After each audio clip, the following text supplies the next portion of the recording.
ہدایت مدارس چینل کو دیکھنے کے لیے سبسکرائب کریں اور نوٹیفیکیشن کے لیے بیل بٹن دبائیں۔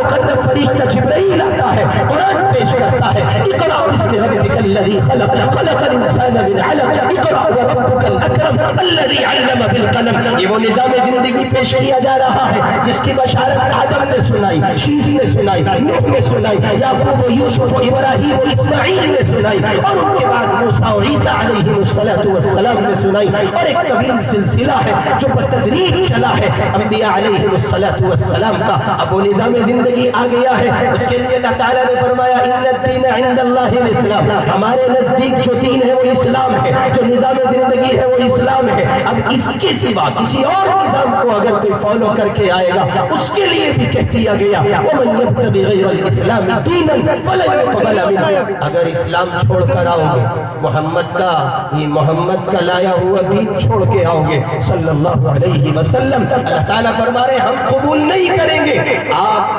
حسب نسب کے اعتبار سے، خاندان و طاقت و دولت و حکومت کے اعتبار سے جو چاہے ہو جائے، ہمارے یہاں جو قبولیت ملے گی وہ فقط محمد الرسول اللہ صلی اللہ علیہ وسلم کی پیروکاری میں ملے گی۔ چنانچہ یہ وہ عظیم نعمت ہے جو اللہ تعالیٰ نے ہمیں عطا کی قرآن پاک کی شکل میں، محمد عربی صلی اللہ علیہ وسلم کے امتی ہونے کی شکل میں صد مرتبہ سر بسجود کیا جائے، اللہ کے حضور سجدے میں رہا جائے، ہم اس نعمت کا کامل شکر ادا نہیں کر سکتے۔ اور ظاہر ہے کہ شکر کے دو طریقے ہمارے علماء نے لکھے، ایک قولی شکر ہے، ایک عملی شکر ہے، فعلی شکر ہے۔ قولی شکر یہ ہے کہ زبان سے آپ کہیں اللہ آپ کا احسان ہے، آپ نے قرآن دیا، ایمان دیا، محمد عربی صلی اللہ علیہ وسلم کا امتی بنایا۔ اور فعلی اور عملی شکر یہ ہے کہ آپ سرکار دو عالم کی تعلیمات کے سائے میں رہ کر آپ کی صبح محمد کتابیں، آپ کی شام محمد کتابیں، آپ کے دن اور رات محمد کتابیں، گناہوں سے بچ کر، نیکیوں پر چل کر، طاعات کی عزت میں، معصیت کی ذلت سے نکل کر ایک اللہ کی پرستش و پوجا کرتے ہوئے محمد عربی کی تعلیمات کے سائے آپ اپنی زندگی گزارے، تب اللہ تعالیٰ اس معاملے کو قبول فرمائیں گے۔ چنانچہ جہاں نعمتوں کا ایک لمبا سلسلہ ہے، ارے بھائی کیا اچھا تقریر پہ بھی پیسے ملتے ہیں، یہاں تو روز آنا پڑے گا پھر۔ جہاں نعمتوں کا ایک تسلسل ہے کہ ساتھ ایمان جسمانی نعمتیں دی گئی، وہاں یہ روحانی اور عرفانی نعمت جو اللہ تعالیٰ نے ایمان کی شکل میں ہمیں عطا فرمائی ہے، ہماری یہ ذمہ داری ہے کہ ہم اس پر اللہ کا صد مرتبہ شکر کریں۔ انہی نعمتوں میں سے بنیادی نعمت یہ مدارس اسلامیہ ہے جو ہمیں اس نعمت کی یاد کی تازگی کے لیے ہر دم تازہ رکھتے ہیں۔ مدارس اسلامیہ کا وجود مٹا دیجئے، آپ کو قرآن پڑھانے والا کوئی نہیں ملے گا، قرآنی احکام اس کے قرآنی نظام کو بتانے اور سمجھانے والا کوئی نہیں ملے گا۔ اور بہت مختصراً عرض کرتا ہوں کہ مدارس اسلامیہ سے آپ کا وجود ہے، اگر مدارس نہیں تو آپ کا وجود بھی کچھ نہیں۔ لہٰذا یہ ایک عظیم نعمت ہے اللہ کی، اور خصوصاً ہندوارے میں، ہندوستان میں، سرزمین ہند پر جو اللہ نے مدارس کا جال ہمارے اکابر علماء کے ذریعے بچھوایا ہے، وہ ایک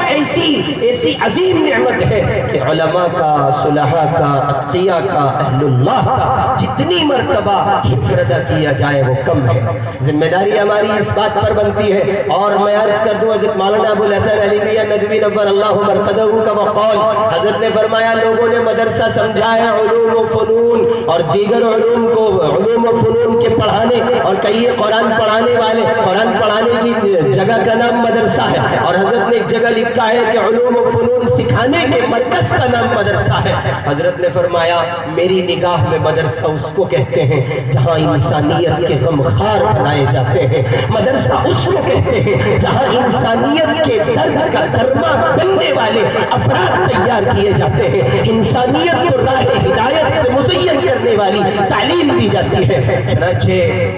بس مدارس کی عظمت اور ان کے کردار پر اقبال کا وہ جملہ شاید کافی ہو جائے۔ اقبال جب یورپ کی سرزمین سے واپس ہندوستان لوٹے تو انہوں نے ہندوستان کی عوام کو، جس زمانے میں یہ متحدہ ہندوستان تھا، پاکستان نہیں بنا، بنگلہ دیش نہیں بنا، اقبال آئے تو انہوں نے ہندوستان کے تمام تر مسلمانوں کو مخاطب کرتے ہوئے کہا تھا، مسلمانوں میں دیکھ کے آیا ہوں خوب اچھی طرح سے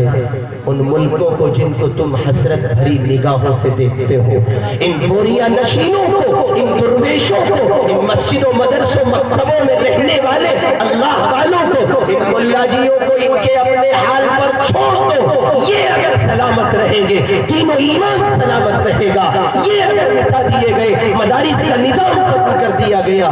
تو کسی مسجد میں نہیں، کسی مندر میں ماتھا ٹیکتے ہوئے سنائی دو گے۔ لہذا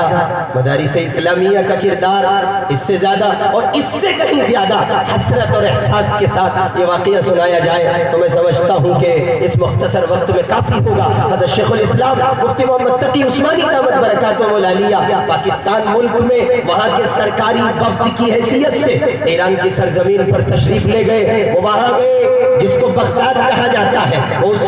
سرزمین پر گئے جو علوم و فنون کا مرکز اور ایک زمانے تک جہاں علم کا چراغ روشن رہا اور بڑے بڑوں نے وہاں جنم پایا، بڑے بڑوں نے پیر پھیلائے۔ حضرت مفتی صاحب نے لکھا ہے جب ہم بغداد پہنچے وہاں کے جامعات کا، مدارس کا، اداروں کا ہم نے جائزہ لیا تو ان کو کالجز کی شکل میں تبدیل کیا جا چکا تھا۔ وہ ادارے جہاں قال اللہ قال الرسول سنایا جاتا تھا، پڑھایا جاتا تھا، طلبہ کو انسانیت کے درس سے آراستہ کیا جاتا تھا، اللہ کی معرفت کے نغمے سنائے جاتے تھے، محمد الرسول اللہ کی محبت کے سبق پڑھائے جاتے تھے۔ حضرت نے لکھا ہے اس بغداد شہر میں تمام مدرسوں کو کالج و یونیورسٹی کی شکل میں تبدیل کر دیا گیا، حکومت کے حوالے نظام ہوا، سب کچھ بدل ڈالا، نہ ملا بچا نہ ملا کی تحقیق بچی، نہ مولوی بچا نہ مولوی کا کردار بچا۔ حضرت نے لکھا ہے میں نے اپنے منتظمین سے، میزبان سے یہ درخواست کی کوئی پرانی شکل کا مدرسہ بتا دیجئے، میں دیکھنا چاہتا ہوں۔ شیخ فرماتے ہیں ہمیں بتایا گیا حضرت شیخ سیدنا عبد القادر جیلانی رحمۃ اللہ علیہ کا جہاں مزار ہے وہاں ایک مسجد خانقاہ مدرسہ ہے، مدرسہ بھی پرانے طرز کا، خانقاہ بھی پرانے طرز کی، مدرسہ اور مسجد بھی پرانے طرز کی، اور حد یہ ہے کہ جو عالم وہاں رہتے ہیں وہ بھی پرانے طرز کے ہیں۔ شیخ نے خواہش ظاہر کی میں ان سے ملنا چاہتا ہوں۔ حضرت سفر کر کے تشریف لے گئے تو حضرت شیخ عبد القادر جیلانی، اگر آپ اپنے اندر دل رکھتے ہیں، درد رکھتے ہیں اور آپ کے حواس باختہ نہیں ہوئے ہیں، آپ کے حواس ختم نہیں ہوئے اور آپ اپنے اندر ایک ایسا حس والا دل رکھتے ہیں جو کچھ محسوس کرتا ہے تو بغداد کی سرزمین پر بیٹھے شیخ کی مسجد کے اس پورے عالم کے درد کو سمجھیے۔ اس اللہ کے بندے نے شیخ الاسلام مفتی تقی عثمانی سے ملاقات فرمائی اور پوچھا کہاں سے آئے ہو؟